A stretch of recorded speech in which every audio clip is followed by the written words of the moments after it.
परमात्मने नमः। वाल्मीकि जी से जब भगवान श्री राम ने पूछा हमें रहने का स्थान बता दीजिए, तो वाल्मीकि जी ने कहा, हे प्रभु आप ये बताएं कि आप कहाँ नहीं हैं। भगवान को मुस्कुराते हुए देखकर वाल्मीकि जी समझ गए। फिर भी वाल्मीकि जी ने जो उनका सूक्ष्म स्थान बताया वह ऐसे अनन्य भक्तों का बताया और उसका वर्णन उन्होंने इतनी अच्छी तरह से किया है, मन को प्रसन्न कर देता है। उन्होंने पहला स्थान बताया, हे राम उनके हृदय में आप निवास करें जिनके श्रवण आपके कथा सुनने से तृप्त नहीं होते हैं, हमेशा सुनते रहते हैं पर हमेशा ही सुनने की इच्छा बनी रहती है। मेरे ख्याल से यह बात, जब ईश्वर की लगन लग जाती है तो दिन रात उसी में भक्त डूबा रहता है। संसारिक काम से थोड़ा सा भी समय मिलता है भजन में लग जाता है। गणित पढ़ाता था तो एक अध्याय को समझाकर कहता, अब प्रश्नमाला करो और फिर पूछो। तब तक मैं सांस प्रश्वास का जप कर लेता था। वाल्मीकि जी ने दूसरा स्थान बताया कि जो हमेशा आपका कीर्तन करे आप उसके हृदय में निवास करें। जो कुछ भी उसे मिलता है वह आपको समर्पित करके ही ग्रहण करता है, तथा जो माता पिता और गुरु का सम्मान करता है, हे राम उसका मन ही आपका निवास स्थान है।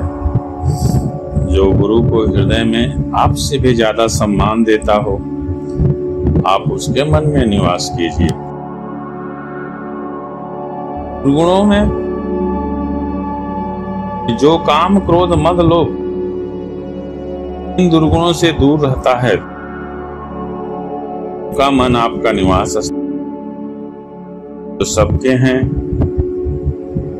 प्रिय तथा वह सबसे प्रेम करता है, आप उसके हृदय में निवास करें।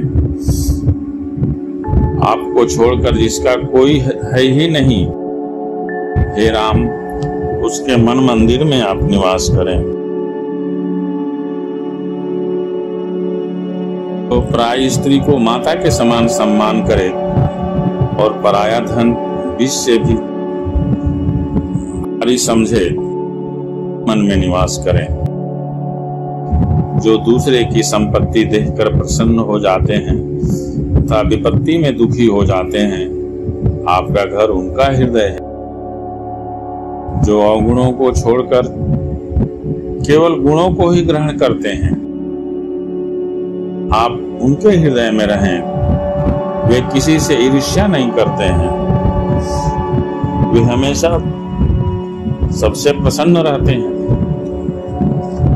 जो गुणों को तो आपका और अवगुणों को अपना समझे, आप उसके हृदय में निवास करें।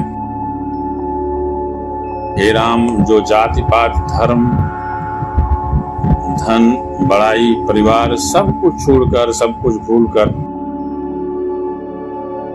भी हृदय में धारण करे, आपका हृदय जप करे, उसका हृदय आपका निवास स्थान। स्वर्ग नरक और मोक्ष उसकी नजर में सब बराबर, उसे कहीं भय नहीं है, क्योंकि वह हर जगह आपको ही देखता है कि भगवान धनुष बाण लेकर के वहीं खड़े हैं हमारी रक्षा के लिए। उनका मन आपका निवास है। जिनका आप में स्वाभाविक प्रेम है, आपसे कुछ नहीं मांगता है, वह हमेशा आपका आराधना करता रहता है। यही सोच होती है कि हम उनकी आराधना ही करें, यही हमारा प्रेम है। हे राम के मन में आप निवास करें। इस प्रकार वाल्मीकि जी ने सूक्ष्म घर बताकर अब पृथ्वी पर रहने के लिए उन्होंने घर बताया। बोले कि आप चित्रकूट में निवास करें, वह स्थान परम पवित्र है।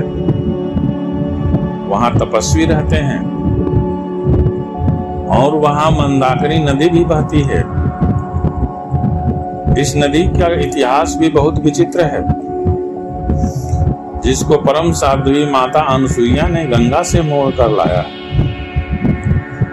वे ऋषि अत्रि की पत्नी हैं। वहां और भी बहुत से सन्यासी साधु संत लोग निवास करते हैं। वह हमेशा शांत वातावरण रहता है। आप वहीं निवास करें और चित्रकूट को सम्मान दें। जय माता की।